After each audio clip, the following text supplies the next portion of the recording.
नमस्कार दोस्तों, आज मैं आपको ज्येष्ठ महात्म के 16वां अध्याय से लेकर 30 अध्याय तक की कथा सुनाने जा रही हूँ। प्रेम से बोले ज्येष्ठ मास की जय हो, विष्णु भगवान की जय हो।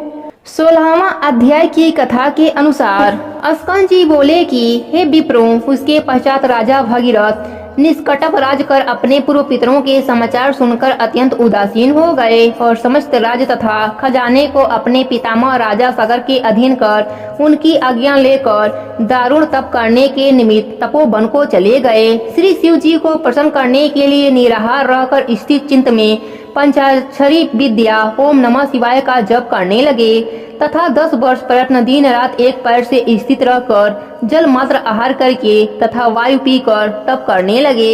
इस प्रकार तप करते हुए जब राजा भगीरथ को बहुत समय बीत गया, तब भगवत वत्सल श्री शिव जी महाराज स्वयं वहां आकर प्रकट हुए। भगीरथ की भक्ति के वशीभूत होकर जब वर देने के लिए श्री शिव जी महाराज स्वयं वहां आए, तब राजा भगीरथ ने शिव जी को देखकर और प्रणाम करके उच्च स्वर से मधुर वचन में बोला।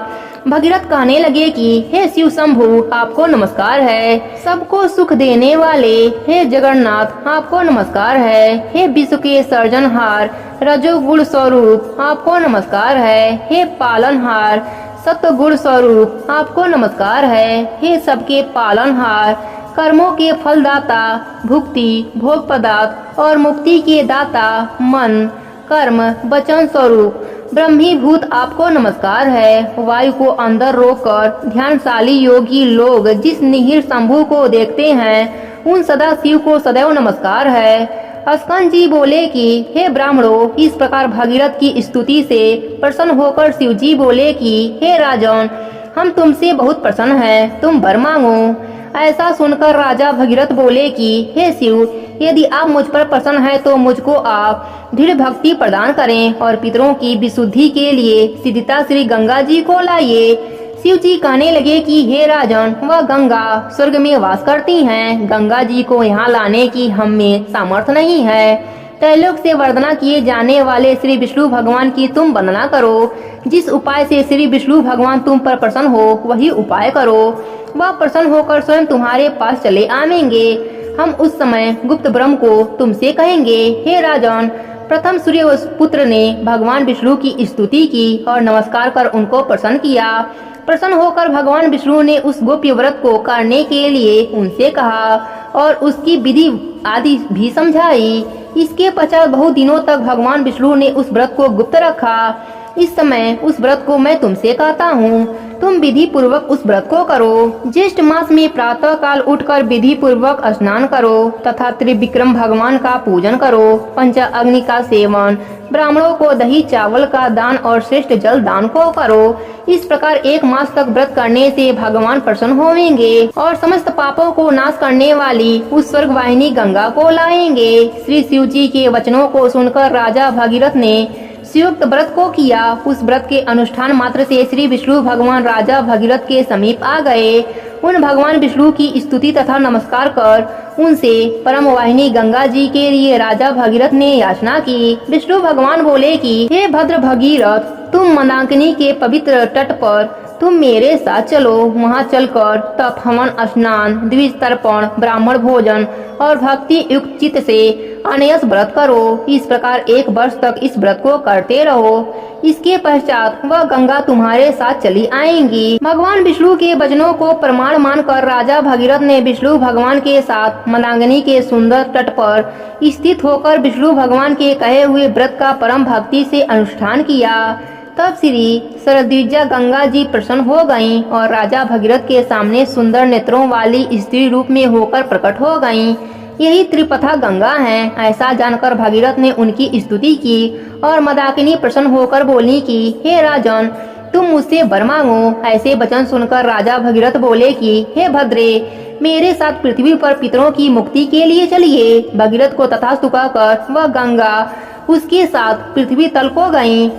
एकम के दिन प्रकट होकर दशमी के दिन प्रवाह रूप हो गईं और लोगों को पवित्र करने के लिए पृथ्वी पर अवतरित हुईं। तत्पश्चात भगीरथ ने श्री गंगा जी के दिव्य जल से अपने पितरों को पलवान्वित किया। गंगा जल से पलवान्वित होकर वे भस्म राशि सगर के पुत्र दिव्य देहधारी होकर वैकुंठ को चले गए।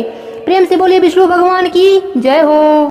17वां अध्याय की कथा के अनुसार अस्कंद जी कहने लगे कि हे ऋषियों, श्री व्यास जी द्वारा युधिष्ठिर से कहते हैं कि हे नृपश्रेष्ठ, ज्येष्ठ मास के शुक्ल पक्ष में एकादशी का व्रत होता है। उस दिन मनुष्य निर्जल उपवास कर चीनी सहित जल से पूर्ण घट का दान करते हैं। दान श्रेष्ठ ब्राह्मणों को देने वाला विष्णु लोक में जाकर आनंद करता है। युधिष्ठिर वेद व्यास जी से बोले कि हे दैत्यवान, मैंने मानव धर्म और वैदिक धर्म को सुना है, अब आप कृपा वैष्णव धर्म को कहिए। व्यास जी कहने लगे कि हे राजन, आपने मानव धर्म और वैष्णव धर्म को सुना है, वे सब कलयुग में शक्ति से असाध्य है, इसलिए सुख से करने योग्य थोड़ा खर्च कल्प क्लेश महान फलदायक है तथा समस्त पुराणों का जो सारभूत है वह मैं तुमसे कहता हूँ। हे राजन, दोनों पक्ष की एकादशियों को भोजन नहीं करना चाहिए। जो प्राणी एकादशी को भोजन नहीं करता है वह नरक में नहीं जाता। व्यास जी के वचनों को सुनकर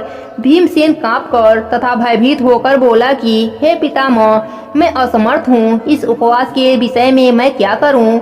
माँ फलदायक एक ही व्रत मुझसे कहिए, सब एकादशियों का व्रत मैं नहीं कर सकता। व्यास जी बोले, हे भीमसेन, वृष या मिथुन के सूर्य होने पर जेठ मास की शुक्ल पक्ष की जो एकादशी होती है उस दिन प्रयत्न पूर्वक जल रहित उपवास करना चाहिए। स्नान और आचमन के जल को छोड़कर विद्वान पुरुष अन्य जल का ग्रहण न करें, अन्यथा जल का ग्रहण करने से व्रत भंग हो जाता है। विद्वान सूर्य उदय से सूर्य उदय तक जल का त्याग करें तो बिना प्रयास के एकादशी का व्रत का श्रेष्ठ फल उसको मिलता है। फिर द्वादशी को प्रातः काल स्नान करें और ब्राह्मणों को विधि पूर्वक जल और सुवर्ण का दान देवें। इस प्रकार जितेंद्रिय कृत होकर ब्राह्मणों के साथ भोजन करें। इस प्रकार व्रत करने से जो पुण्य होता है उसे मुझे जनार्दन भगवान ने कहा है। जेठ मास की शुक्ल पक्ष की एकादशी के दिन निर्जल उपवास का जो फल होता है उसको हे भीमसेन तुम सुनो। समस्त दान देने से जो पुण्य, सब तीर्थों में स्नान करने से जो पुण्य, समस्त हवन आदि करने से जो फल होता है वह पुण्य जेठ शुक्ल एकादशी के दिन उपवास करने से हो जाता है। हे विकोदय, वर्ष के अंदर शुक्ल तथा कृष्ण पक्ष की जितनी एकादशी होती हैं वह सब उपवास करने के योग्य हैं, इसमें कोई संदेह नहीं है। वे सब एकादशी धन्य धान्य पुण्य पुत्र और आरोग्य को देने वाली हैं। हे नरव्याध, उस दिनों में उपवास करने से उक्त फल देती हैं, यह मैं तुझसे सत्य कहता हूँ। एकादशी के दिन उपवास व्रत करने से उस प्राणी के सामने यमराज के दूत नहीं आते हैं, जो कि बड़े भयानक विशालकाय कृतवर दंडपात से युक्त और अति क्रूर कहे जाते हैं। एकादशी के व्रत करने वाले जो वैष्णव हैं उनको अंत समय में वैकुंठ को ले जाने के लिए पीताम्बरी सौम्य स्वभाव चक्रधारी और मन से समान वेगशाली विष्णु दूत वहाँ आते हैं और उसको वैकुंठ में ले जाते हैं। इसे सब उपायों से एकादशी का जल रहित व्रत करने तथा जल और धेनु दान देने से प्राणी सब पापों से मुक्त हो जाता है। हे नृपश्रेष्ठ, जेठ मास के शुक्ल पक्ष की एकादशी को निर्जल उपवास कर अन्न और शर्करा रहित जलपूर्ण घट का दान श्रेष्ठ ब्राह्मण को देकर प्राणी तीनों पापों से छूट जाता है और विष्णु लोक में जाकर विष्णु भगवान के समीप रहकर आनंद करता है। प्रेम से बोले विष्णु भगवान की जय हो। 18वां अध्याय की कथा के अनुसार भीमसेन जी कहने लगे कि हे तात, आपने जो एकादशी का व्रत और उसका जो महात्म्य कहा है यह मुझको कुछ मूढ़ चित्त होने से सत्य प्रतीत नहीं होता, अतः आप वात्सल्य भाव त्याग कर ठीक ठीक बात बताइए। यदि आप सत्य वचन न कहेंगे तो मैं विदुर वचन सदिश के समान नष्ट हो जाऊंगा। हे तात, मंत्री, पुरोहित और वैद, इनको सत्य और यथार्थ वचन ही बोलने चाहिए, अन्यथा केवल मीठे वचन बोलने से उनके धन, कर्म और शरीर तीनों ही नष्ट हो जाते हैं। व्यास जी कहने लगे कि हे पवन पुत्र भीमसेन, हमने जो पहले संक्षेप में तुमसे कहा है वह सर्वथा सत्य है, इसको असत्य नहीं मानना। मैं इस विषय में तुमको एक प्राचीन इतिहास सुनाता हूँ, तुम उन स्कंद जी के वचनों को सुनकर संशय रहित हो जाओगे। पूर्व काल में कालाजन पर्वत पर पुलिंद नाम वाला विख्यात समस्त धर्मों को पालन करने वाला और उनका ज्ञाता हुआ उसने निष्कंटक राज करके वहां पर द्वारिकापुरी के समान महान पुर बनवाया और स्वयं अनेकों रथ, सेना, ऐरावत के समान हाथी और उच्चश्रवा के समान घोड़े से परिवारित होकर और सचिवों से अनुमोदित होकर विजय यात्रा के लिए निकला। 100 योजन के प्रमाण में उसकी सेना पुर से बाहर निकली और राजा के साथ चलने वाली जो पैदल सेना थी वह सारी पृथ्वी पर छा रही थी और स्वयं अनेकों रथ, सेना, ऐरावत के समान हाथी और उच्चश्रवा के समान घोड़े से आवृत होकर और सचिवों से अनुमोदित होकर विजय यात्रा के लिए निकला। 100 योजन के प्रमाण में उसकी सेना पुर से बाहर निकली और राजा के साथ चलने वाली जो पैदल सेना थी वह सारी पृथ्वी पर छा रही थी। 7 व्यूह सेना की रचना से युक्त वह सेना 7 महासमुद्रों के समान प्रतीत होती थी। राजा ने बड़े से मंडलीय वीर राजाओं और सेनाओं को जीतकर उनसे बहुत सा धन और कर लेकर अपने पुर को वापस लौटा। इस तरह पृथ्वी के अनेक चक्रवर्ती राजाओं को जीता। जिस जिस सेनापति को बलवान सुनता था वहां वेग पूर्वक जाकर उनको जीत लेता था। इस प्रकार घूमते घूमते राजा के गुप्तचरों ने आकर राजा को संदेश दिया कि महाराज, यहाँ पर सबों का मालिक एक परम धर्मात्मा एक राजा है जो कि श्रुति, स्मृति और पुराणों का ज्ञाता है, देवता तथा अतिथि का पूजक, सत्य प्रतीक और बड़ा सूरवीर है। आज तक किसी से भी नहीं जीता गया। उसको बिना जीते इस भूमंडल में आपकी कीर्ति संतुष्टदायक नहीं हो सकती। अपने गुरचरों से यह समाचार सुनकर राजा पुलिंदा अपने अपने मंत्रियों सहित और सेना सहित उस प्राचीन वर्षी से संपूर्ण नगर को चारों तरफ से घेर लिया और राजा पुलिंद के सैनिक उस नगर के चारों तरफ स्थिर हो गए। जैसे वन में बहुत से गीदड़ों से एक सिंह घेर लिया हो, इसी तरह उसको चारों तरफ से घेर लिया। हे तपोधन, उस समय उस नगर में बड़ा कोलाहल मचा।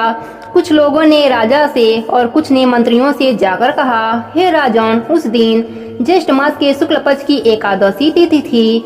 उस नगर के सभी लोग स्नान आदि करके भगवान विष्णु की पूजा में रत हो गए और पूजा में लीन होने के कारण आपस में बातचीत भी नहीं कर सकते थे।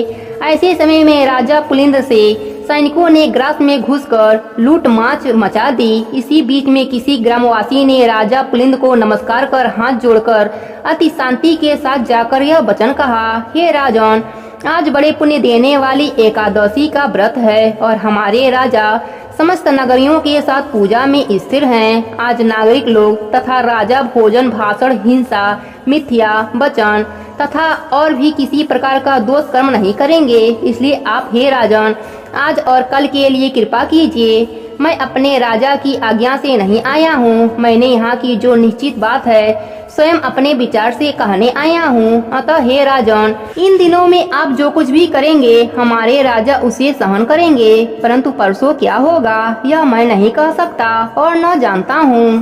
प्रेम से बोले विष्णु भगवान की जय हो। 19वां अध्याय की कथा के अनुसार व्यास जी बोले, हे भीमसेन, उन पुनर्वासियों के ऐसे वचन सुनकर राजा पुलिंद क्रोध से वशीभूत होकर बड़े गर्व के साथ ऐसे वचन बोला, हे ग्रामवासी, यह एकादशी कौन है? इस दिन किसका व्रत किया जाता है? अरे मूढ़, निष्फल बात क्यों बनाता है? तू अपने घर कुशलता से चला जा, नहीं तो मेरे ये परम दारुण दूत तुमको मारेंगे।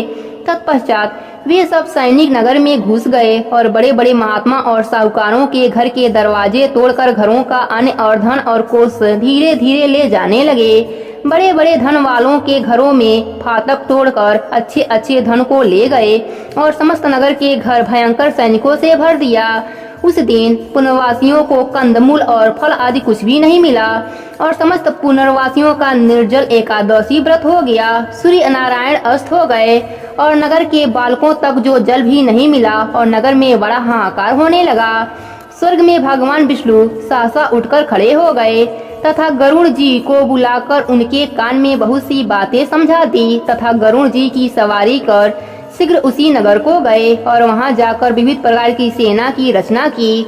उस सेना के सैनिक, जिनमें किसी के 3 मुख, 3 नेत्र, 7 जिह्वा, 4 पैर, महान अद्भुत बड़े बड़े दांत तथा 3 सिर, 2 मुख तथा 10 मुख, 6 मुख तथा 5 मुख, हाथी के समान मुख, हाथी के समान स्वरूप, सिंह जैसी आकृति वाले महान भयानक नृपसिंह के समान तेजस्वी, सिंदूर से पुनर्जित मुख, महिषासुर के समान प्रभा युक्त ऊर्ध्वकेश, दिगंबर नरमुंडीधारी, आंतों की माला से युक्त व्याघ्र चर्मधारी, इससे पहले ऐसी सेना कभी नहीं देखी गई। ऐसी सेना को सर्वव्यापक प्रभु विष्णु भगवान ने आज्ञा दी कि राजाओं में अधम इस राजा पुलिंद को सेना सहित मेरी आज्ञा से सूर्य उदय से पूर्व ही खूब अच्छी तरह से नाश करो। भगवान विष्णु की आज्ञा को सिरोधार्य कर वह विष्णु के सैनिक 10 शत्रु सैनिकों में घुस गए और शस्त्र प्रहार तथा वध करने लगे, जिससे बड़ा कोलाहल मच गया।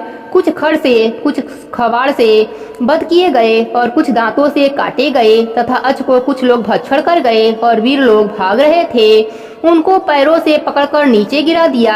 इस प्रकार पैदल सेना के बहुत से वीर मार दिए गए और बहुत से खा लिए गए। रथी, घुड़सवार, घोड़ा आदि अत्यंत दादों से चूर कर दिए गए। शिविर में आग लगाकर भस्म कर दिया गया और उसका बड़ा प्रकाश हुआ। उस प्रकाश को देखकर सबको बड़ा विस्मित हुआ और कहने लगे कि तुम लोग कौन हो और कहां से आए हो? हम लोगों ने ऐसे वीरों को कहीं पर कभी नहीं देखा। अतः उनको मनुष्य न समझकर अब सैनिक भागने लगे। सैनिकों को भागता देखकर विष्णु सैनिकों ने उनका पीछा कर मार डाला। इस प्रकार पुलिंद के सब सैनिकों को मार डाला। इसके पश्चात विष्णु गणों के साथ युद्ध करने के लिए स्वयं राजा पुलिंद गड़ा गया और शस्त्र अस्त्र के दारुण प्रहार से आधा प्रहर युद्ध किया। जब उनके साथ युद्ध करने में किसी प्रकार से भी समर्थ न हुआ, तब मन में विचार करने लगा कि अब हम यहीं से भाग जाएं, अन्यथा यहाँ पर सब नष्ट हो जाएंगे। ऐसा विचार करके राजा पुलिंद ने मेघास्त्र छोड़ा, जिसके द्वारा वहां घोर अंधकार हो गया और मेघ जल बरसाने लगे तथा बड़े प्रचंड वेग से पवन चलने लगा। इससे विष्णुगण सब मुग्ध हो गए और जो जहां पर था वहीं पर काम छोड़कर बैठ गए। ऐसा समय देखकर राजा पुलिंद घोड़े पर सवार होकर सहसा वहां से चल दिया। जो शेष सैनिक बच रहे थे वह भी राजा के चले जाने पर वहां से चल दिए। मोवस्य भर्सल विष्णु भगवान अपने भक्त का कार्य करके अपने लोक में चले गए। प्रातः काल होने पर नगरवासी अत्यंत आश्चर्य करने लगे कि वहां पर शत्रु की सेना न देखकर अंत में पारण के समय उन्होंने निश्चय किया कि यह सब कुछ स्वप्न मात्र था तथा भगवान प्रिय स्नान आदि कर्म किया। प्रेम से बोले विष्णु भगवान की जय हो। 20वां अध्याय की कथा के अनुसार ऋषि लोग स्कंद जी से बोले कि हे स्कंद जी, आपने समस्त मोह को नाश करने वाला तथा अत्यंत आश्चर्य को देने वाला ज्येष्ठ मास के मातम का आख्यान कहा। वह योगियों का गम्य सनातन साक्षात पर ब्रह्मा शत्रु के संहार के निमित्त एकादशी के प्रभाव से वहां पर आए, जो पर ब्रह्मा वचन से भी नहीं कहा जा सकता। इतना कहने पर ऋषि लोग फिर कहने लगे कि हे स्कंद जी, उस राजा पुलिंद ने दुखी होकर फिर क्या किया? स्कंद जी बोले कि हे ऋषियों, वह शोकाकुल राजा अपने कुछ बचे हुए सैनिकों के सहित शीघ्र अपने नगर को आया और अपने नगर में राज्यभार को संभाला और शत्रु के पूर्ववासियों के वचन का मन में ध्यान करता हुआ एकादशी के प्रभाव को स्मरण करने लगा, जिसको स्वयं उसने अपने नेत्रों से देखा था। इस प्रकार चिंता में मग्न राजा का बहुत समय बीत गया और अधिक चिंता गमन रहने के कारण उसके शरीर में केवल हड्डी और चाम मात्र ही रह गया। तब राजा पुलिंद ने अपने पुत्र को राज्य देकर स्वयं अपनी स्त्री को साथ लेकर वन को चला गया और वहां जाकर वानप्रस्थ आश्रम ग्रहण कर लिया।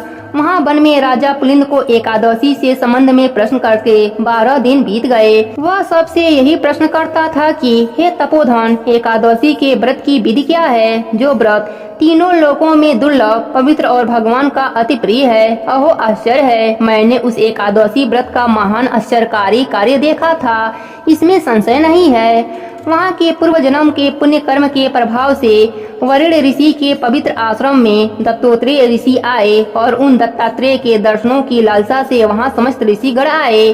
कुछ लोगों ने पूजन, स्तुति तथा विधिवत प्रकार की उनकी सेवा की। राजा पुलंद भी दत्तात्रेय के आगमन सुनकर वहां भयभीत के समान ऋषि के पास जाकर बैठ गया। प्रधान ऋषियों के चले जाने पर राजा पुलिंद दत्तात्रेय जी के पास गया और दंडवत कर दूसरे विंध्याचल पर्वत की तरफ पृथ्वी पर गिर पड़ा। दत्तात्रेय जी राजा से बोले कि हे सौम्य, उठो उठो, तुम कौन हो और किस लिए यहाँ आए हो? तुम्हारे दुख का जो भी कारण है उसको तुम मुझसे कहो। दत्तात्रेय जी के वचनों को सुनकर अत्यंत दुखी होकर वह पुलिंद राजा नहीं उठा। तब उस राजा को दत्तात्रेय जी ने स्वयं अपने हाथों से उठाया।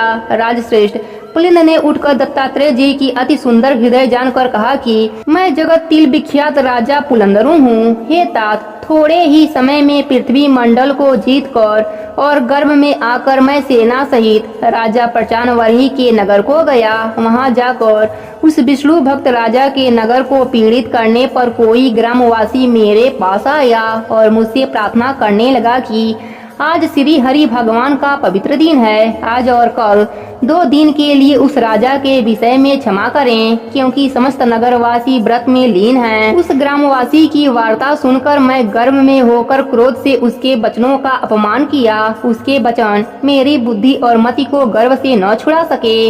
इसके पश्चात सूर्यास्त के हो जाने पर असंख्य विष्णु दूत अनेक रूपों में वहां आकर युद्ध करने लगे। उन विष्णु दूतों ने समुद्र के समान मेरी समस्त सेना को भक्षण कर लिया। अपने प्राण मात्र रह जाने पर हम लोग भागकर अपने नगर में आए। उसी समय से मैंने राज्य, पुत्र, धन का त्याग कर तामसी वृत्ति का आश्रय लिया। अब आज आपके चरण कमलों का दर्शन करके मैं कृत हो गया।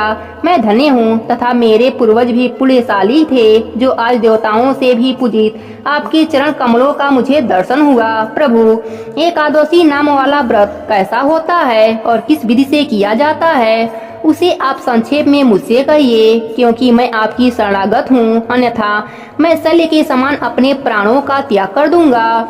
राजा पुलिंद के इस वचनों को सुनकर सब वृतांतों के जानने वाले दत्तात्रेय जी उस समय राजा पुलिंद को दोनों हाथों से आलिंगन कर और दयार्द चित्त होकर मधुसूदन भगवान के एकादशी व्रत के विधान को कहने लगे। प्रेम से बोलिए भगवान विष्णु की जय हो। 21वां अध्याय की कथा के अनुसार दत्तात्रेय जी कहने लगे कि हे राजन सुनिए, मैं विधि पूर्वक एकादशी व्रत को कहता हूँ। हे नृप, 10वीं के दिन प्रातः काल उठकर शौच विधि को करें। काष्ठ की दातुन को त्याग कर पके हुए पत्तों से दांतों को शुद्ध करें। महानंदी में मंत्र पाठ पूर्वक पंचगव्य से स्नान करें। संध्या आदि कर्म करके शुक्ल वस्त्र पहनकर घर को जाएं। गुलर के पात्र में उत्तम मुख होकर जल को भरें और देश काल का उच्चारण कर ब्राह्मणों को प्रणाम कर कहें कि हे देवेश, आज मैं भक्ति पूर्वक आपका व्रत करूंगा। हे राजन, 10वीं के दिन दूसरे के घर का अन्न, 2 बार भोजन, मांस, छौड़ तथा शरीर में तेल लगाना त्याग दें। हे राजन, हविष्यान के अतिरिक्त और सभी पदार्थ न खाने योग्य कहे गए हैं, अतः 10वीं के दिन प्रयत्न से थोड़ा सा हविष्यान ही का भोजन करें। रात्रि में कथा श्रवण द्वारा जागरण करें।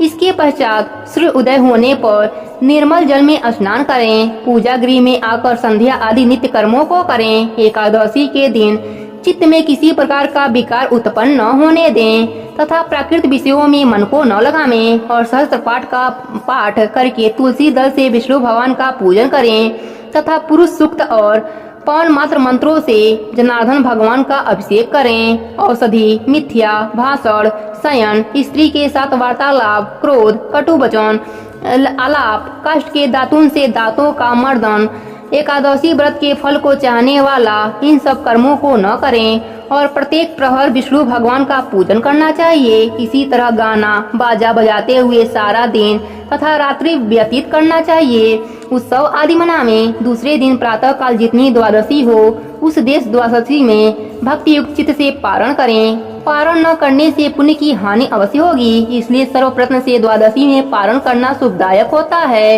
हे वश्य, व्रतियों को संपूर्ण व्रत की सिद्धियों के लिए द्वादशी में पारण अवश्य करना चाहिए। पारण के दिन बहुत से ब्राह्मणों को भोजन करावें। जो असमर्थ हो उनको 12 ब्राह्मणों का भोजन करा देना चाहिए। पूजन सामग्री से पूजन कर तपस्वियों को भोजन करा देना चाहिए। तृप्त प्रयत्न शर्करा युक्त पारण का भोजन करावें और श्रेष्ठ ब्राह्मणों को मौन पूर्वक भोजन करा सकें, स्वयं भोजन कर लें। पराया अन्य न खाने योग्य वस्तु, मांस, उड़द, तेल, स्त्री सेवन, मधु, औषधि, दूसरे की चुगली, हिंसा, कांसी के पात्र में भोजन करना, पान खाना, हजामत और 2 बार भोजन करना, यह सब बातें द्वादशी को त्याग करें। सब व्रतों में यह उत्तम व्रत 3 दिनों के साध्य में होता है। हे नृपश्रेष्ठ, एकादशी के दिन भोजन नहीं करना चाहिए और अन्न का तो सर्वथा त्याग कर देना चाहिए। एकादशी को अन्न खाने से नरक में जाता है। पदार्थ जल, लवड़े तथा अग्नि में प्रकोप जाते हैं, वहाँ उसी को लवड़े कहते हैं। अन्य धान से सिद्ध जो अन्न है वह इसमें नहीं लिया जाता है। जो मोहवश एकादशी के पारण समय पर्यंत द्वादशी को धान्य का भोजन करते हैं, 100 चंद्रायन व्रत करके पाप से मुक्त होते हैं। हे राजन, जो तुमने पूछा उसका उत्तर मैंने तुमको दिया। राजा पुलिंद कहने लगे, हे तात, परम अद्भुत जो रहस्य कहा है उसके अनुष्ठान के लिए मुझमें शक्ति नहीं है, क्योंकि मेरा शरीर अत्यंत जर्जर हो गया है। इसलिए कृपा करके इसके सार के साथ को ठीक ठीक से कहिए। हे प्रभु, सार पदार्थ समस्त कर्मों के होते हैं। दत्तात्रेय जी बोले कि हे महाबाहो, मैं परम अद्भुत रहस्य तुमसे कहता हूँ, जिसके अनुष्ठान मात्र से समस्त कार्य सफल होते हैं। हे राजन, ज्येष्ठ मास के शुक्ल पक्ष की एकादशी को निर्जल व्रत करो। इसके करने से सब पूर्ण हो जाता है, इसमें संशय नहीं है। राजा पुलिंद बोले कि हे दत्तात्रेय जी, ज्येष्ठ मास की एकादशी निर्जला क्यों हुई? दत्तात्रेय जी कहने लगे कि हे राजन, प्रथम राजा प्राचीन वही ने एकादशी के दिन संपूर्ण व्रत जल रहित किया, इसलिए यह एकादशी जल वर्जित हुई। निर्जला नाम से प्रसिद्ध एकादशी पापों का नाश करने वाली कही गई है। यह कहकर दत्तात्रेय जी चले गए। इसके पश्चात राजा पुलिंद ने भी इसको विधि पूर्वक किया। इसी एकादशी व्रत के अनुष्ठान मात्र से राजा पुलिंद दूसरे जन्म में प्रहलाद नाम से भगवान के श्रेष्ठ भक्त हिरण्यकश्यप का पुत्र हुआ। श्री वेद व्यास जी बोले कि हे भीमसेन, यह प्राचीन इतिहास मैंने तुझसे कहा, इसके श्रवण मात्र से तुम्हारे सब संशय दूर हो गए होंगे।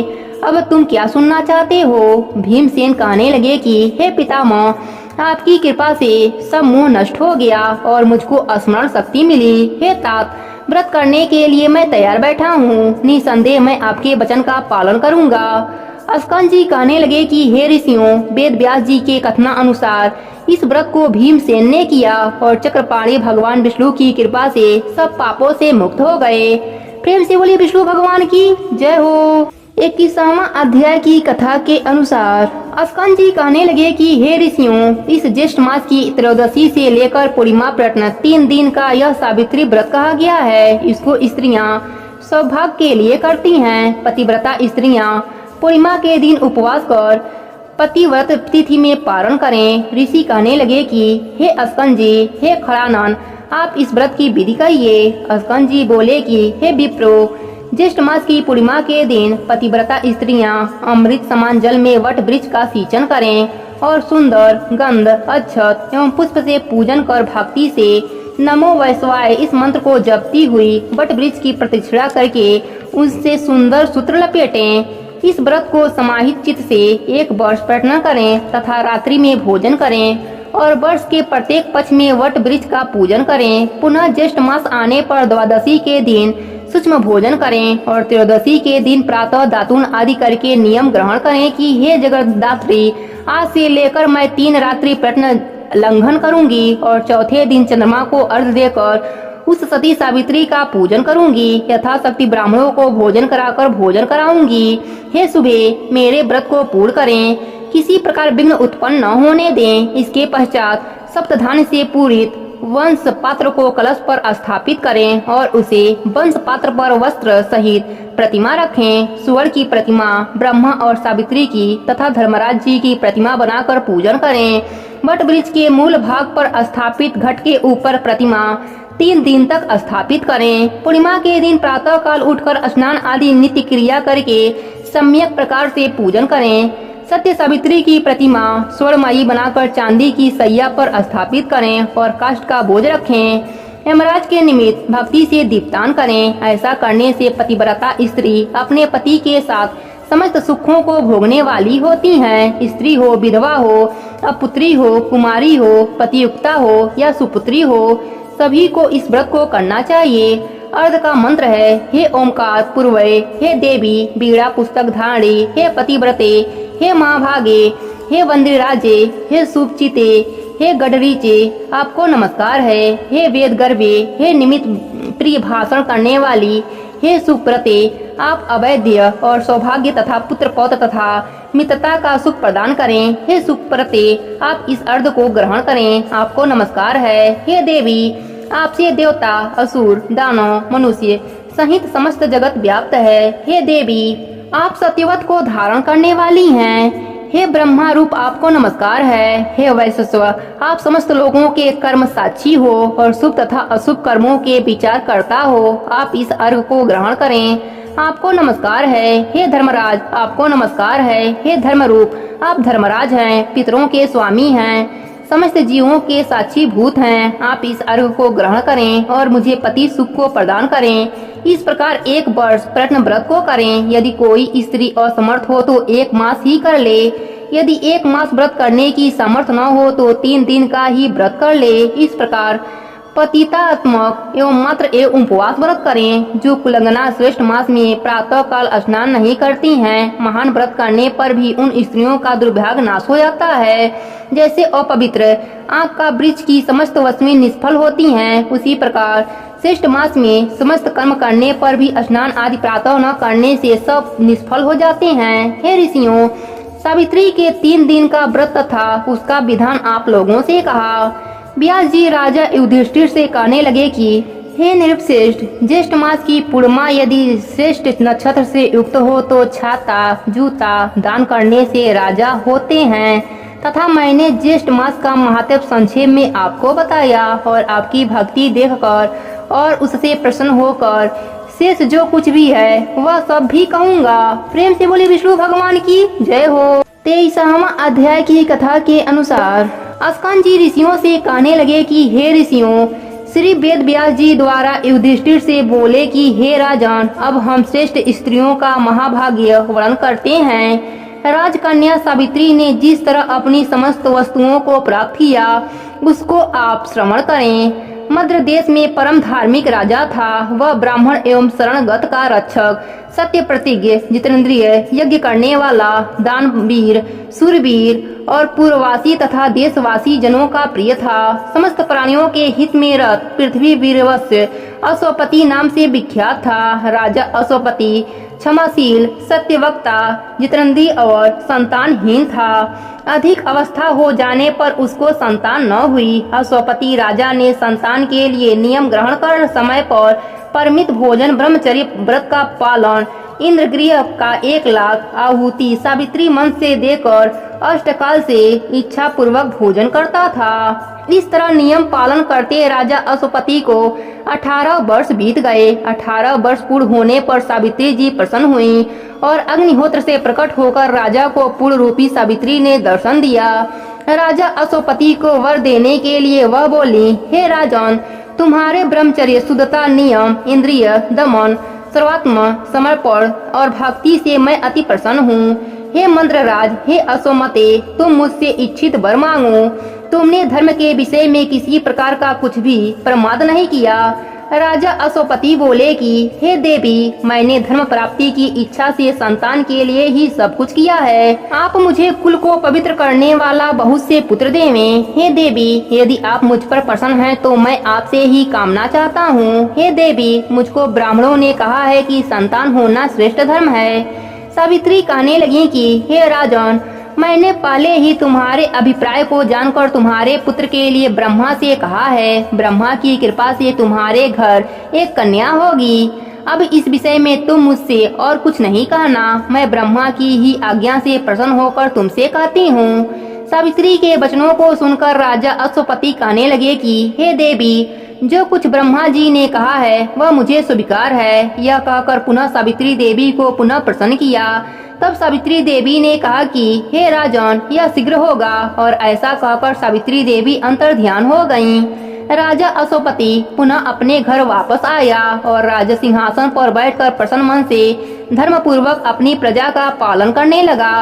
कुछ समय बीतने पर व्रत से तत्पर राजा अश्वपति की धर्मचारिणी गर्भवती हुई और उसका गर्भ आकाश में शुक्ल पक्ष के चंद्रमा की तरह बढ़ने लगा। प्रसव काल के आने पर उस रानी के गर्भ से एक कमल लोचना कन्या उत्पन्न हुई।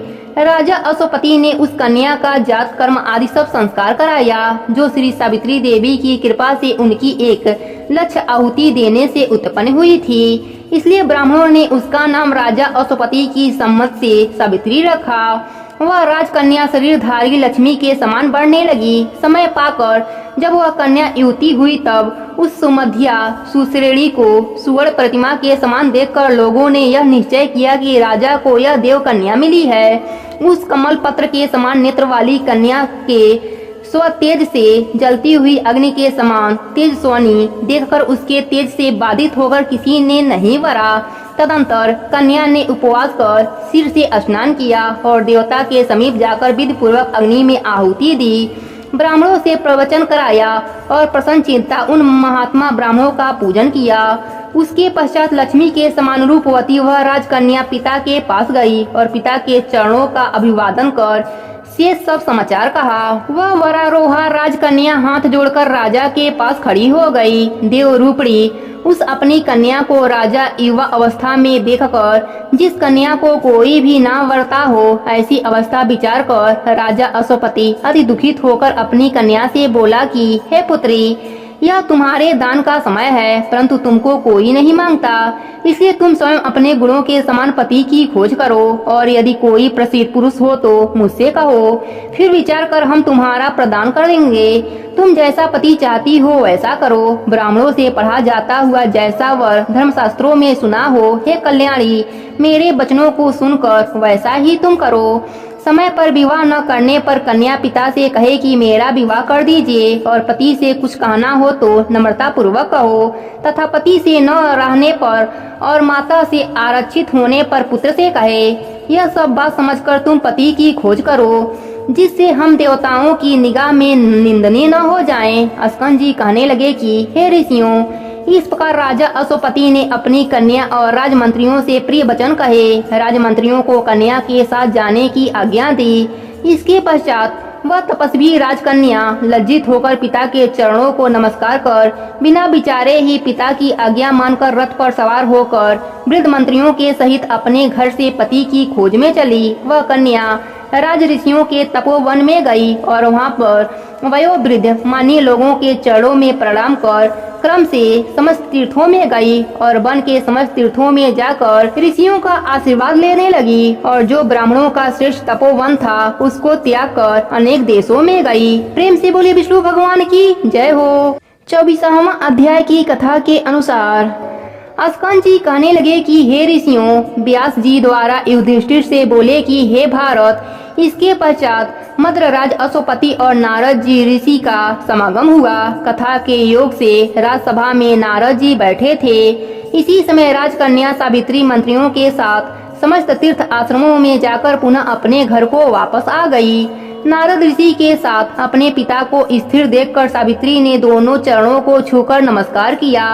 नारद जी ने राजा से कहा कि हे नृप, तेरी यह कन्या कहाँ गई थी, कहाँ से आई है और आप इसका विवाह क्यों नहीं करते? राजा अश्वपति बोले कि हे देवेश नारद जी, मैंने इसको इसी काम के लिए भेजा था, वही कार्य करके आई है, सो आप इसके उस कार्य को सुनिए। इसने जिस पति को वरा है, जब पिता ने विस्तार पूर्वक कहने के लिए कहा तब वह कन्या भाग्य वचन का अवलंबन कर बोली। सावित्री बोली कि सल्व देश में धर्मात्मा ध्रुमसेन नाम वाला क्षत्रिय हुआ। वह राजा दयवंश अंधा हो गया। बुद्धिमान उस राजा ध्रुतसेन के राज्य को छिद्र मिलने पर पूर्व के बैरी उसके देश के समीपवर्ती राजा ने हरण कर लिया। तब वह ध्रुमसेन अपने बाल पुत्र और स्त्री सहित वन को चला गया और वह महावर्ती बड़े वन में जाकर तप करने लगा। उसका लड़का पूर्व में ही उत्पन्न हुआ था, परंतु वन में जाकर बड़ा हुआ। वहाँ वह सत्यवान नाम से प्रसिद्ध है, उसी को मैंने वरा है। नारद जी ने महान ताप किया। उसने बिना सोचे समझे गुण संपन्न सत्यवान को पति रूप में वर लिया। इस बालक के पिता और माता दोनों ही सदैव सत्य बोलते हैं, अतः ब्राह्मणों ने इसका नाम सत्यवान रखा है। इस बालक को अश्व अति प्रिय है और वह मिट्टी का घोड़ा बनाता है और घोड़ों के चित्र भी बनाता है, इसलिए इसका नाम चित्रस्व भी है। राजा अश्वपति बोले कि हे नारद जी, वह पितृवत्सल्य राजपुत्र सत्यवान इस समय तेजस्वी, बुद्धिमान और सूरवीर है क्या? नारद जी बोले कि हे राजन, वह सूर्य के समान तेजस्वी, बृहस्पति के समान बुद्धिमान, इंद्र के समान सूरवीर, पृथ्वी के समान क्षमाशील तथा वह राजपुत्र दाता, ब्राह्मण, वीरवान, रसवान, उदार और प्रिय दर्शन है। वह दान में इसमें इस समय अपनी शक्ति राजा रतिदेव के समान, उसीनल पुत्र शिवी के समान ब्राह्मण और सत्यवादी है। वह बलि ध्रुमसेन याति के समान उदार, चंद्रमा के समान प्रिय दर्शन, रूप में अश्विनी कुमार के समान है। अश्वपति बोले कि हे नारद जी, आप उस बालक को समस्त गुणों से युक्त करते हैं। यदि उसमें कोई दोष हो तो वह भी आप मुझसे कहिए। नारद जी बोले कि हे राजन, उसके सब गुणों को दबा देने वाला एक ही दोष है और दूसरा कोई नहीं है। वह दोष है कि वह छिड़ायु सत्यवान आज से 1 वर्ष बाद शरीर त्याग देगा। राजा अश्वपति ने कहा कि हे सावित्री, हे शोभने, इधर आओ और दूसरे को वरो। इस सत्यवान में समस्त गुणों को दबाने वाला एक दोष है कि वह अल्पायु है और वह बालक 1 वर्ष में देह त्याग देगा। ऐसा मुझे नारद जी ने कहा है। सावित्री कहने लगी कि हे पिताजी, राजा लोग एक बार ही बोलते हैं और पंडित लोग भी एक बार ही बोलते हैं तथा कन्या एक बार ही बढ़ती है। यह तीनों कार्य एक बार ही किए जाते हैं, चाहे वह दीर्घायु हो, अल्पायु हो, सगुण हो अथवा निर्गुण हो। मैंने एक बार पति को वर लिया, अब दूसरा पति नहीं वरूंगी।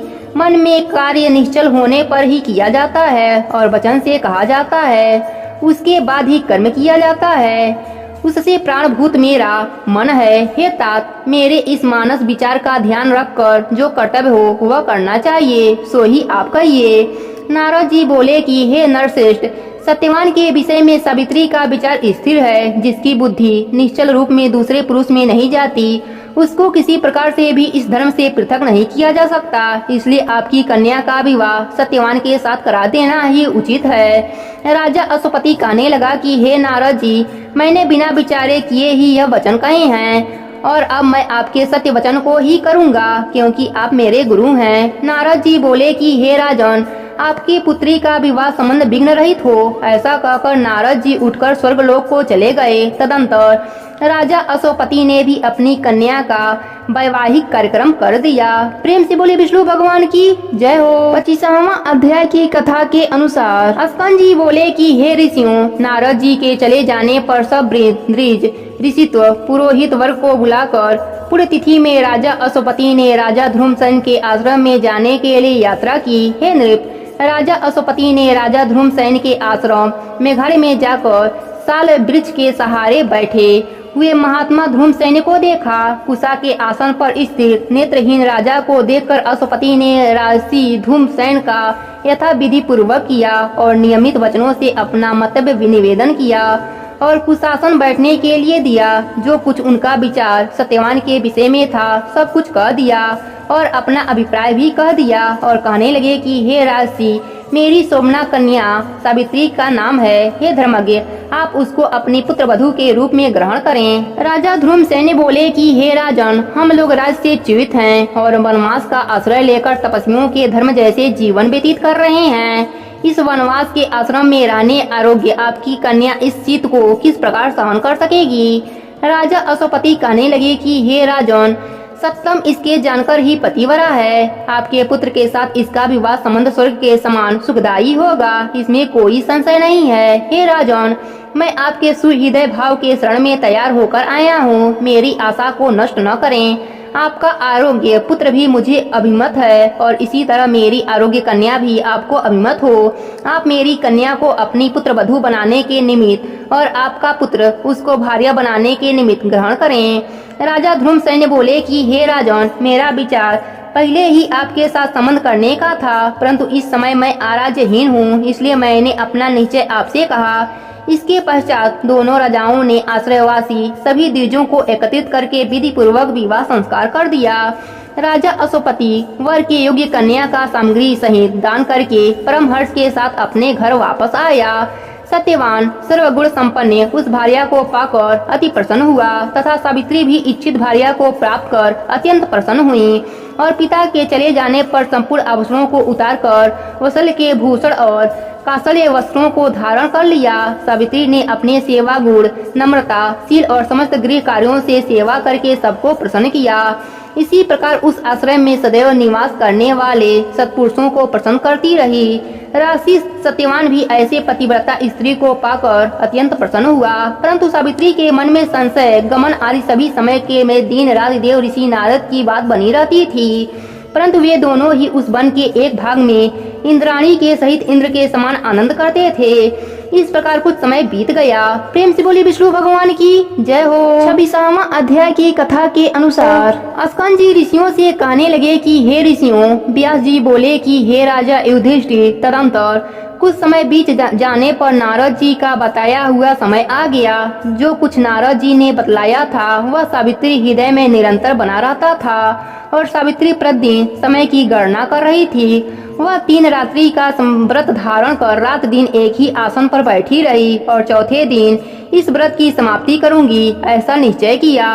राजा ध्रुमसेन अपनी पुत्र वधू का दुख साध्य नियम सुनकर दुखी हो गया और स्वयं उठकर सावित्री के पास आए और यह श्रेष्ठ वचन बोले कि हे राजपुत्री, तुमने यह अति कठिन नियम का आरंभ किया है। अस्कंद जी बोले कि हे ऋषियों, 3 दिन का समय बहुत कठिनता से बीतने योग्य है, क्योंकि 3 दिन में अपने पति की मृत्यु का कारण जानकर इसी बीच में उस तपस्वी ने 3 दिन का नियम ग्रहण किया। उसको यह निश्चय था कि चौथे दिन उसका पति मर जाएगा।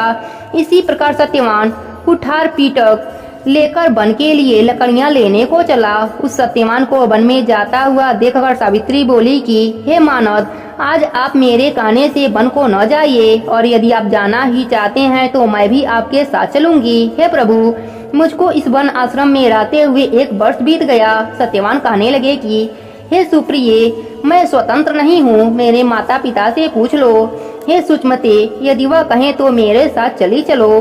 पति के ऐसा वचन कहने पर वह कमल नेत्री अपने सास ससुर के पास गई और उनके चरणों में प्रणाम करके कहने लगी कि मैं वन देखने के निमित्त जाना चाहती हूँ, आप मुझे आज्ञा दीजिए। मेरा मन पति के साथ वन जाने को कह रहा है। सावित्री के ऐसे वचन सुनकर राजा ध्रुमसेन बोले कि हे भद्रे, हे सुप्रते, तुमने व्रत किया है, अब उसके पारण का समय है, उसका पारण करो और पारण के पश्चात तुम वन को जा सकती हो। सावित्री बोली, हे तात, मैंने रात्रि को चंद्र उदय होने के पश्चात भोजन का नियम किया है, और हे तात, आज मैं पति के साथ वन देखना चाहती हूँ। हे नृपसेठ, मुझे पति के साथ वन में किसी प्रकार का कष्ट नहीं होगा। यह बात सुनकर राजा ध्रुमसेन बोले कि हे पुत्री, जैसा तुम चाहती हो वैसा करो। हे मुनि श्रेष्ठ, सावित्री सास ससुर को प्रणाम कर सत्यवान के साथ वन को चल दी। वह मन अस्थिर बार बार अपने पति को देखती रही तथा विस्मित पुष्पों वाले वृक्षों और सुंदर फलों वाले वृक्षों से व्याप्त वन को भी देखती जाती थी। उस वन के वृक्षों के नाम पूछती हुई और कभी मृग समूह को देखती हुई वह सावित्री हृदय में कांप रही थी। उस वन में जाकर सत्यवान ने शीघ्र फलों को लेकर काष्ठ को भी ले लिया और एक भार बोझ बनाकर तैयार कर लिया। वह साध्वी पतिव्रता बट वृक्ष के समीप बैठकर पिटारी को फलों से भरने लगी और सत्यवान उस काष्ठ को कुठार से फाड़ने लगा। उसी समय सत्यवान के सिर में वेदना होने लगी और वह सावित्री से बोला कि हे भद्रे, शूल के समान कांटों से मेरा सिर फट जा रहा है। हे सुभद्रे, मैं तुम्हारी गोद में सोना चाहता हूँ। वह बिलासिनी मनस्विनी सत्यवान की मृत्यु का समय उपस्थित समझकर उसी स्थान में बैठ गई। सत्यवान भी सावित्री की गोद में अपना सिर रखकर सो गया। तब तक वहाँ पर कृष्ण पिंगल का एक पुरुष आया। प्रेम से बोलिए सावित्री माता की जय हो। 27वां अध्याय की कथा के अनुसार ऋषि लोग बोले कि हे अस्कंद जी, दुख सुख और भय से आक्रांत एकाकी वन में स्थित उस असहाय पतिव्रता ने क्या किया। अस्कंद जी बोले कि हे ऋषियों, सावित्री को पतिव्रता जानकर धर्मराज जी वहाँ आए। उस कृष्ण पिंगल वर्ण पुरुष को अत्यंत तेजवान देखकर सावित्री बोली, हे पुरुष लोक भयंकर, तुम कौन हो। हेमराज बोले कि हे बरारहे, तुम्हारा पति छिड़ायु है। हे देवी, तुम्हारा तेज सहन करने योग्य नहीं है। हे महाभागे, यह जानकर मैं स्वयं आया हूँ। यह उस बरारोह सावित्री से कहकर उस महात्मा सत्यवान की देह से अंगूठा मात्र पुरुष को पास से खुद बांधकर बेग से खींचा और उसे लेकर यमराज अपने यमपुरी को चल दिया। तत्पश्चात अपने पति की आत्मा के पीछे पीछे सावित्री भी चल पड़ी। धर्मराज जी बोले कि हे महाभागे, तुम बहुत दूर तक चली आई हो, अब लौट जाओ और घर जाकर अपने मृत पति की अंतिम क्रिया करो। इस प्रकार यमराज के कहने पर उस समय सावित्री यमराज से बोली कि हे महोदय, आपके समीप मुझे श्रेय नहीं है, न मुझे ग्लानि है। हे सुशेश्वर, विशेषकर मुझे पति के समीप ग्लानि हो भी कैसे सकती है। आप धर्म से पालन करते हैं और धर्म से ही बनते हैं। आज आपका दर्शन निष्काम नहीं हो सकता, तथा सत्पुरुषों का तो यहाँ तक कहना है कि आपका दर्शन कभी भी निष्फल नहीं जा सकता। तथा वेदों के जानने वाले कहते हैं कि 7 पग साथ चलने से मैत्री हो जाती है। उस समय उसके वचन सुनकर धर्मराज जी प्रसन्न हो गए और वरों से मालिक तथा वरों के दाता यमराज ने सावित्री को वर दिया। सावित्री ने अपने सास ससुर के लिए नेत्र प्राप्ति, राज्य प्राप्ति तथा रूप का वर मांगा और पिता के लिए तथा अपने लिए 100 पुत्रों के होने का वर मांगा तथा यमराज की आज्ञा से पति का जीवन रूप भी वर मांगा। तदंतर सावित्री ने धर्मराज की प्रदक्षिणा की। सावित्री के सभी वरों को देखकर यमराज अपने लोक को गए और सावित्री अपने पति के सिर को अपने गोद में लेकर वट वृक्ष के समीप पूर्वक बैठ गई। हे ब्राह्मण, उसके पश्चात वह सत्यवान जागकर यह वचन बोले कि हे भाग्नि, मैंने इस समय एक अद्भुत सपना देखा और वह सब वृत्तांत जो धर्मराज ने किया था और कहा था कि सब ही सावित्री को सुनाया। सावित्री ने भी जो बातचीत यमराज के साथ हुई थी सत्यवान को बतलाया। सूर्य नारायण के अस्त हो जाने पर राजा धूम्रसेन पुत्र के आगमन की आकांक्षा से इधर उधर दौड़ने लगा। राजा धूम्रसेन पुत्र के आगमन की आकांक्षा से एक आश्रम से दूसरे आश्रम को जाते और न मिलने पर विलाप करने लगे कि हम दोनों अंधों की लाठी समान व सत्यवान बिना हम दोनों के कहाँ चला गया। इस प्रकार स्वपत्नी व राजा विलाप करता हुआ दुख से संताप होकर बारंबार हे पुत्र कहकर पुकारने लगा। हे ब्राह्मणों, इस प्रकार अकस्मात राजा धूम्रसेन के नेत्र खुल गए। यह परम आश्चर्य देखकर अश्रवामी तपस्वियों ने शांति पूर्वक वचन कहे कि हे महाराज, इन नेत्रों के खुलने से यह सूचित होता है कि आपका पुत्र के साथ संयोग अवश्य होगा। अस्कंद जी कहने लगे कि हे ब्राह्मणों, जब तक तपस्वी लोग यह बात कह रहे थे कि उसी समय सत्यवान ने समस्त द्विजों को नमस्कार कर माता पिता को नमस्कार किया। तदंतर वह कमलेच्छड़ा सावित्री ने आकर सास ससुर के चरणों में नमस्कार किया। मुनि लोग कहने लगे कि हे सावित्री, तुम वृद्ध ससुर के नेत्र प्राप्ति का कारण जानती हो क्या? सावित्री बोली कि हे मुनि श्रेष्ठ, मैं नेत्र प्राप्ति का कारण कुछ नहीं जानती, किंतु मेरे पति बहुत देर तक सोए रहे, इस कारण देर हो गई। सत्यवान कहने लगा कि हे ब्राह्मणों, इस सावित्री के प्रभाव से ही यह सब कुछ हुआ, इसका और कोई कारण मैं नहीं जानता। यह सब कुछ सावित्री के तप का ही फल है। मैं तो इस समय सावित्री के व्रत का ही प्रभाव देख रहा हूँ। अस्कंद जी कहने लगे कि इस प्रकार सत्यवान के साथ बात हो रही थी कि इतने में राजा धूम्रसेन के पूर्ववासी लोगों ने आकर कहा कि हे राजन, तुम्हारा शत्रु राजा मारा गया। जिस क्रूर मंत्री के द्वारा आपका राज्य हरण किया गया था वह मंत्री भी मारा गया। अतः यह सब पूर्ववासी आपके पास आए हैं। हे राजसूल, हे प्रभु, आप उठिए और अपने राज्य का पालन चक्कर कीजिए। हे राजन, आप मंत्री और पुरोहित के द्वारा राजसन पर अभिषेक हों। अस्कंद जी बोले कि हे विप्रे, वह राजश्रेष्ठ पूर्ववासियों के साथ अपने पूर्व में जाकर अपने पितरों का राज्य प्राप्त किया। सावित्री और सत्यवान दोनों परम आनंद के भागी हुए। उनके बहुत शक्तिशाली 100 पुत्र उत्पन्न हुए तथा व्रत के प्रभाव से सावित्री के पिता अश्वपति के भी यमराज की कृपा से 100 पुत्र हुए। हे विप्रों, यह उत्तम व्रत महात्म्य आप लोगों से मैंने कहा। इस व्रत के प्रभाव से छिड़ायु सावित्री का पति जीवित हो गया। अतः यह व्रत सब स्त्रियों को करना चाहिए। यह व्रत पति सौभाग्य का फलदायक है। प्रेम से बोली सावित्री माता की जय हो, विष्णु भगवान की जय हो। 28वां अध्याय की कथा के अनुसार स्कंद जी बोले कि हे विप्रगण, प्रथम लोक प्रसिद्ध वृंदारक नाम का ब्राह्मण हुआ। वह वेद शास्त्र का ज्ञाता, धनवान और अनेक भाई बंधुओं से युक्त था। उस ब्राह्मण की रूप और गुण से युक्त स्त्री थी, परंतु वह ब्राह्मण संतानहीन होने के कारण अत्यंत दुखी था। उसने अपनी स्त्री देवसेना के साथ चिरकाल पर्यंत सुख भोग किया, परंतु वृद्धा अवस्था में वह पुत्रहीन होने के कारण अत्यंत दुखी हो गया। उसने संतान के निमित्त अनेकों व्रत यथाविधि किए। जब वृद्ध अवस्था तक भी उस ब्राह्मण के कोई संतान नहीं हुई तो वह अपने प्राण त्यागने के निमित्त बड़े भारी गहन वन में चला गया। वन में जाकर उसने भोजन और निद्रा का त्याग कर दिया। चौथे दिन वह ब्राह्मण विकलता के वश होकर उस वन में मूर्छित होकर गिर पड़ा। सब पर दया करने वाले भगवान उसके निश्चल को देखकर एक ब्राह्मण के रूप में उसके पास आकर यह वचन बोले कि हे ब्राह्मण, तुम कौन हो, यहाँ क्यों आए हो, अपने प्राणों का त्याग क्यों करते हो। उस ब्राह्मण रूपी भगवान के वचन सुनकर बिंदारक ब्राह्मण ने अपना सब वृतांत कहा। भगवान कहने लगे कि हे ब्राह्मण, तुम अपने घर जाओ और जो व्रत मैं तुमको बतलाता हूँ उसको करो। ज्येष्ठ मास के आने पर जितेंद्रिय होकर प्रतिदिन सूर्योदय से समय स्नान करो। 1 मास तक ब्रह्मचारी रहकर हविष्यान भोजन करो। त्रिविक्रम भगवान का पूजन तथा दही और चावल का नैवेद्य अर्पण करो।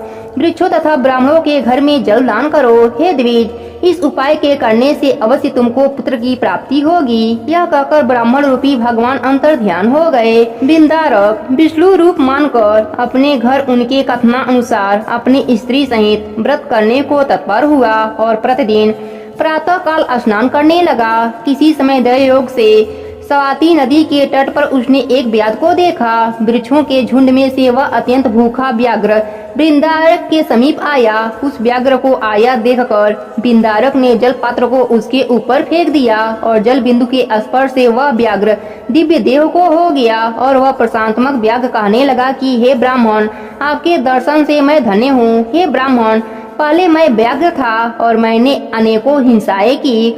उसी दोष से दूसरे जन्म में मैं व्याघ्र हुआ। आज उस दोष से युक्त मैं आपके दर्शन मात्र से मुक्त हो गया। हे भद्र, आप क्या पुण्य करते हैं, वह पुण्य कृपा करके मुझको बताइए। व्याघ्र के ऐसा कहने पर ब्राह्मण ज्येष्ठ मास कृत पुण्य को उस व्याघ्र को अर्पण कर दिया और वह व्याघ्र जेठ मास स्नान कृत पुण्य के प्रभाव से स्वर्गलोक को गया। उसके पश्चात बिंदारक ब्राह्मण ने फिर उस व्रत को किया और उस मास व्रत के प्रभाव से उसे महान तेजस्वी पुत्र उत्पन्न हुआ। उस पुत्र के होने पर बिंदारक ब्राह्मण ने उस अद्भुत ब्राह्मण के वचनों को सत्य माना।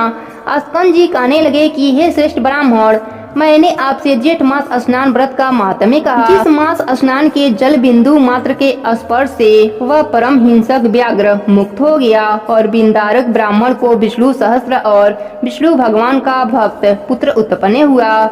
अब आपकी क्या सुनने की इच्छा है, सो आप मुझसे कहे। 29वां अध्याय की कथा के अनुसार ऋषि लोग कहने लगे कि हे अस्कंद जी, ज्येष्ठ मास में स्नान, दान और महात्म्य श्रवण तथा पुराण पूजन का फल विस्तार पूर्वक कहिए। अस्कंद जी बोले कि हे ऋषियों, आप सब लोग ज्येष्ठ स्नान के फल का श्रवण करें, जिसके श्रवण मात्र से मनुष्य तीनों कायक, वाचक और मानसिक प्रकार के पापों से मुक्त हो जाता है। जो प्राणी ज्येष्ठ मास होने पर मैं प्रातः काल ज्येष्ठ स्नान करूंगा ऐसा संकल्प कर जल में स्नान कर निमित्त प्रवेश करता है, उसके पहले कहे गए तीनों प्रकार के पाप नाश हो जाते हैं। सूर्योदय के पूर्व ज्येष्ठ स्नान करना चाहिए। ज्येष्ठ मास में सूर्य उदय से लेकर आधा पहर जहाँ कहीं भी जल में गंगा आदि सभी तीर्थ वास करते हैं, इसलिए सूर्य उदय से लेकर आधा पहर के पूर्व स्नान कर लेना चाहिए। आधा पहर के पश्चात स्नानहीन दैव से उपगृह जनों को वे तीर्थ श्राप देते हैं, इसलिए ज्येष्ठ मास में श्रेष्ठ जनों को स्नान करना चाहिए। ईर्ष्या, धन, लोभ, सेवा, हठ, लोकापवाद, निमित्त, स्वेच्छा, भय, पाखंड, शुक्लिप्सा, आइद किसी भी उपाय से ज्येष्ठ स्नान करना चाहिए। परंतु कलयुग में पाप अधिक होने के कारण ज्येष्ठ स्नान अति दुर्लभ होगा। जेठ स्नान के श्रेष्ठ फल से डरकर यमराज ने इसको गुप्त रखने के निमित्त भगवान से प्रार्थना की और भगवान विष्णु की आज्ञा से इसको गुप्त कर रखा है। इस ज्येष्ठ मास में संकल्प कर्म करने वालों को विघ्न प्राप्त होते हैं। इतनी कथा सुनकर ऋषि लोग कहने लगे कि हे अस्कंद जी, यमराज ने इस मास महात्म्य को गुप्त क्यों रखा और जेठ के पुण्य कर्म करने वालों के कार्य में विघ्न क्यों करते हैं। हे अस्कंद जी, हमारी यह सब सुनने की इच्छा है, सो आप हमसे कहिए। अस्कंद जी बोले कि इस विषय में मैं तुमसे एक इतिहास कहता हूँ, जिसके श्रवण मात्र से तुम्हारे सब संदेह दूर हो जाएंगे। प्रथम महिष्मतीपुरी में कनक नाम का एक ब्राह्मण रहता था। वह समस्त विद्या से हीन, मूर्ख और परम निंदक था। वह कृषि कर्म को करने वाला और नित्य क्रम विक्रय किया करता था और भी अनन्य व्यवसाय से अपने कुटुंब का उदय पूर्ण करता था। इस पर भी उस दुरात्मा कुटुंबी को तृप्ति न हुई और उसने उदरपूर्ति के निमित्त मार्ग में पथिकों का वध करना आरंभ कर दिया। फिर भी उसको तृप्ति नहीं हुई तो उस दुरात्मा ने चोरी करना भी आरंभ कर दिया। इसी प्रकार वह नीच ब्राह्मण महेशपुरी में रहता हुआ इस प्रकार के कर्म किया करता था। एक दिन उसको चोरी करते हुए देखकर ग्रामवासियों ने उसको पकड़ लिया तथा उसको बांधकर खूब मारा और फिर ग्राम से निकाल दिया। कुछ दिनों तक वह ग्राम से पास ही वन में जाकर रहने लगा और रात्रि में घर आकर पुनः वन में चला जाता और वन में पशुओं का वध करके वह निर्दयी उसको खा जाता। यह कर्म करते हुए उसको बहुत दिन बीत गए। इसके पश्चात जब एक समय जेठ मास आया तब वह कनक ब्राह्मण अर्धरात्रि के समय वन में ग्राम में आकर और वस्त्र तथा अलंकार की चोरी करके पुनः वन को चला गया। मार्ग में नदी को देखकर उसे तैरकर पार किया। इस तरह अज्ञानवश उस ब्राह्मण ने स्नान किया और प्रतिदिन वह उसी प्रकार से रात्रि को ग्राम में आकर चोरी करता और चोरी का धन लेकर प्रातः समय नदी में स्नान करता हुआ वन में चला जाता। इस प्रकार अज्ञातवश स्नान करते हुए 1 मास बीत गया। हे ब्राह्मणों, जेठ शुक्ल चतुर्दशी की रात्रि में वह धन वस्त्र की चोरी करके गट्ठर बांधकर नगर के बाहर आया। तब तक प्रभात का समय हो गया।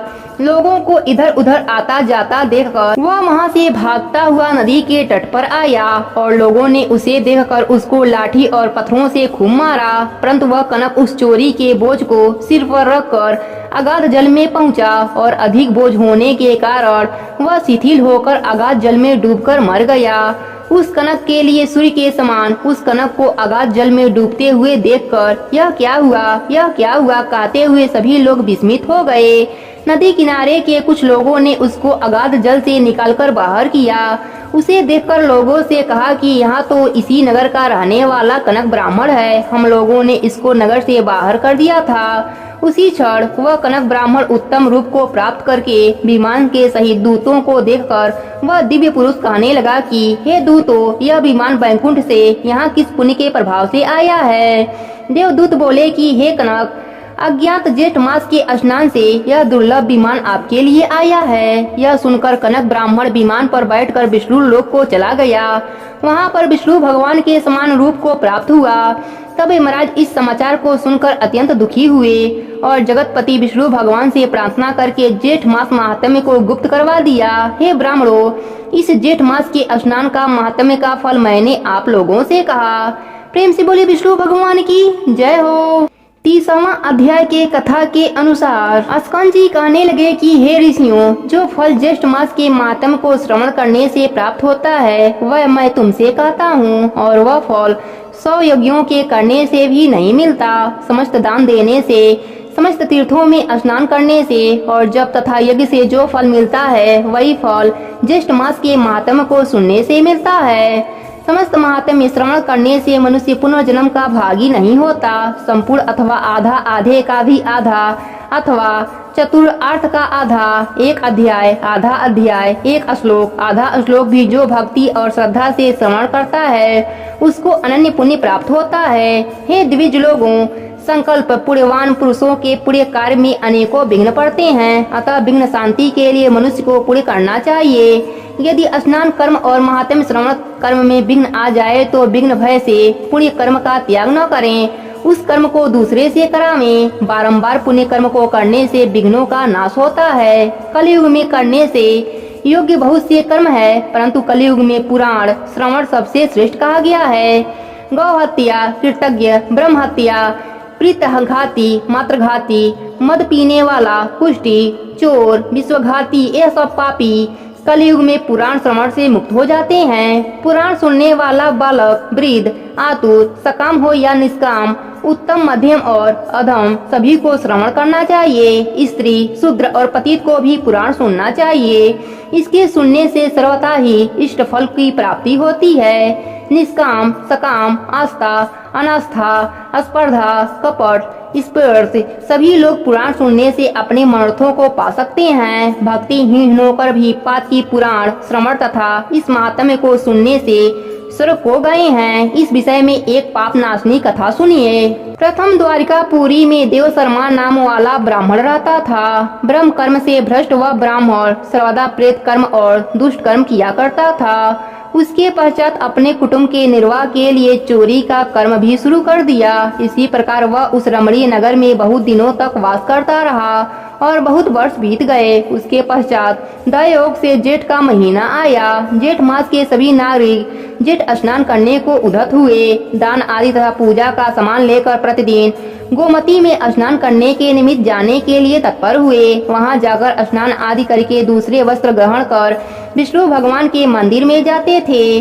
फिर सभी एकत्र होकर एक श्रेष्ठ ब्राह्मण को व्यासन देकर यथाशक्ति वस्त्र अलंकृत से पूजन व्यास समान आदर पूर्वक ज्येष्ठ मास महात्म्य श्रवण करते थे। इस प्रकार दोपहर वहां रहकर अपने घर में आते थे। कुछ दिन बीतने पर वह दिविजमात्मा देव शर्मा चोरी करने के निमित्त जो सदैव ही इस कर्म के लिए जाया करता था और कहां से क्या चोरी करें इस चिंता में उसे कहां तालाब पर बहुत दिन बीत गए, परंतु उसे चोरी करने का समय नहीं मिला। आज या कल वस्त्र तथा आभूषण की चोरी करूंगा। इसी विचार में पूर्णमासी तिथि आ गई। उसी दिन सभी लोगों ने उत्साह पूर्वक स्नान आदि कर्म किया, पुराण श्रवण किया और व्यास जी का पूजन किया। वस्त्र आभूषण द्रव्य फल फूल तांबूल आदि अर्पण किया। वहाँ उस धन इच्छा से जो व्यास जी को निवेदन किया गया था, देव शर्मा ने ब्राह्मण का वध करने का निश्चय कर लिया। दैव से प्राप्त इस व्यास की समस्त वस्तुएं चोरी कर मैं प्राप्त कर लूंगा, ऐसा निश्चय करके स्वयं वहाँ आ गया। व्यास पूजन दिखावे के तौर पर करके पृथ्वी पर गिरकर दंडवत कर नमस्कार किया और बोला कि हे विप्र, मैं अति दीन हूँ, आपको अर्पण अपना शरीर करता हूँ, क्योंकि मेरे पास और कुछ भेंट करने के लिए नहीं है। अब मैं आपका दास हूँ, आप यथा सुख मेरी सेवा ग्रहण करें। उसने सबसे अधिक बनावटी भक्ति दिखलाई। इसके पश्चात सूर्यास्त होने पर सभी लोग चले गए और वहाँ पर केवल दो ही व्यक्ति रह गए, एक व्यास और दूसरा वह देव शर्मा। हे राजन, इसके पश्चात उस पौराणिक ने सभी सामान एकत्रित करके एक बड़ा गट्ठर बांध लिया और देव शर्मा के मस्तक पर रख दिया। उस बोझ से सिर नीचा करके बारंबार प्रसन्न होता हुआ व्यास जी के साथ जा रहा था। तालाब के पास पहुंचकर जन समुदाय में घुसकर भाग गया, परंतु कुछ दूर जाकर पैर फिसल जाने के कारण जल सहित कुएं में जा गिरा। तब वहाँ पर बड़ा कोलाहल हुआ और आसपास के बहुत से लोग एकत्रित हो गए। तब व्यास ने कहा कि इसी धूर्त ने मेरा सब कुछ हरण कर लिया है। मैं मंद बुद्धि हूँ, जो इस धूर्त का मैंने कैसे विश्वास कर लिया, क्योंकि अज्ञात मनुष्य में जो विश्वास करते हैं वह निंदनीय मनुष्य उसके बस में होकर स्वयं भी नष्ट हो जाते हैं, जैसे बिडाल के वश में मूसिक नष्ट हो जाता है। इस प्रकार व्यास के वचनों को सुनकर पुनवासियों ने राजा से जाकर कहा, नगर के द्वार पर स्थित सभी लोग इधर उधर बाहर भीतर रहने वाले सभी स्थानों में चोर की खोज की गई। सूर्य उदय होने पर फिर चोर की खोज शुरू हो गई। तब कुछ लोगों ने उसको अंधे कूप में पड़ा देखकर जाकर राजा से कहा। राजा की आज्ञा से उसे कूप से बाहर निकाला गया। उसके प्राण कुछ शेष रह गए थे। उसने सब वस्तु ब्राह्मण को दे दिया और इसके पश्चात उसके प्राण निकल गए। उसी समय वह दिव्य देहधारी होकर श्रेष्ठ विमान पर बैठकर पूर्ववासियों को प्रणाम करता हुआ बोला कि आपकी कृपा से ही यह सब कुछ मुझको प्राप्त हुआ है। तब सभी ने विस्मित होकर ज्येष्ठ मास महात्म की प्रशंसा की तथा उस पुनर्वासियों के मुख से ज्येष्ठ मास महात्म सुनकर श्रद्धाहीन होने पर भी वह वैकुंठ लोक को गया।